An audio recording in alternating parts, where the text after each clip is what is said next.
Fala, irmão, qual a diferença entre ocultismo, hermetismo, esoterismo e magia?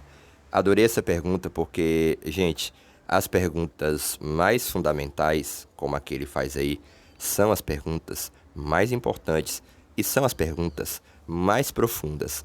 Porque, de fato, se a gente aqui e estiver conversando sobre magia, ocultismo, esoterismo, e eu estiver entendendo uma coisa quando eu digo isso e vocês estiverem entendendo outra, então a comunicação não vai acontecer, o entendimento não vai acontecer.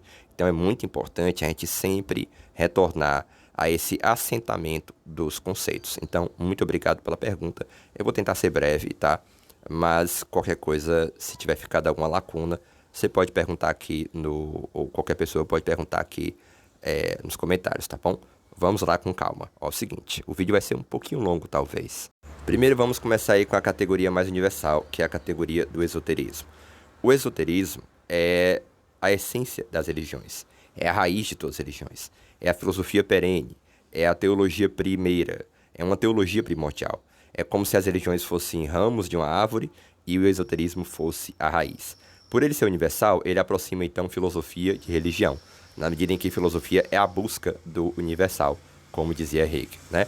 Então o esoterismo ele é sempre uma religião filosófica e, ao mesmo tempo, uma filosofia religiosa. O hermetismo é um tipo de esoterismo que aconteceu em Alexandria, depois de Cristo, ali no Egito, uma literatura que emergiu, né, e que colocava na figura do Hermes Tote, aí o sincretismo greco-romano-egípcio, elementos de uma sabedoria sobre a natureza, sobre Deus, sobre os intermediários, sobre os elementos, e que você percebe que não é bem uma religião e não é bem uma filosofia, mas uma filosofia religiosa, o que é típico ali do começo da antiguidade tardia, né? Então, o hermetismo ele é um tipo de esoterismo. Há outros tipos de esoterismo, como o gnosticismo, a cabala e etc e tal, tá bom? Ocultismo é a forma mais contemporânea do esoterismo, porque se contrapõe ao iluminismo, né? O iluminismo, como fenômeno do século XVIII, da ciência e da razão, ela joga pro porão a quiromancia, a astrologia, o tarô, tudo isso que fica no ocultismo, né? Então, o ocultismo é meio que um termo político, né? Ou seja, uma reação ao iluminismo. Por isso que tem muito aproximação entre os românticos, né? Os romantismo e o ocultismo, né? Etc e tal. Então, começa ali com Eurípides Levi, podemos dizer assim, essa ideia de que o iluminismo varreu para debaixo do tapete questões que ainda falam muito do espírito humano, da natureza e da nossa condição humana. Isso é o ocultismo, tá? E magia, bom, magia seria basicamente, no sentido filosófico, a ideia de que o ser humano poderia se comunicar com a alma do mundo, né? Ou seja, esse mundo não é um mero choque de átomos aleatórios e quem dá sentido é a consciência, como uma galerinha por aqui na plataforma fanática por física quântica pode acreditar. Não, a natureza, a realidade, o universo, eles têm uma alma, eles também são sujeito, eles não são só objeto, e eles podem responder ao ser humano. Inclusive, essa natureza ela é permeada por intermediários, ela é uma comunidade de seres místicos.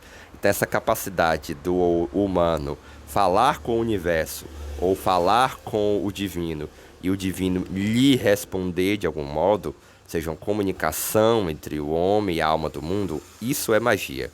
A magia está em todas as religiões. A magia é uma estrutura universal da própria religião. Não é à toa que o Eliphas Levi acredita que a magia é a religião universal da natureza, né? O Giordano Bruno também.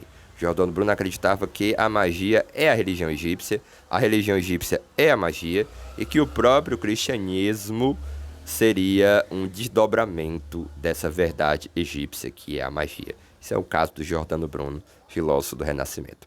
Espero que tenha ficado claro. Se não tiver ficado claro, pode perguntar aqui. E reitero, adorei sua pergunta. Sua pergunta merece um vídeo como esse, bem fundamentado, bem estudado e bem qualificado, né?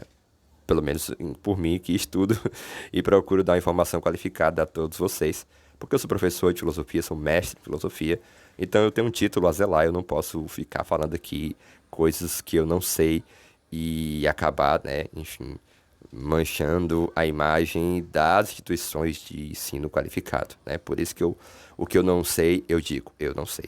É isso.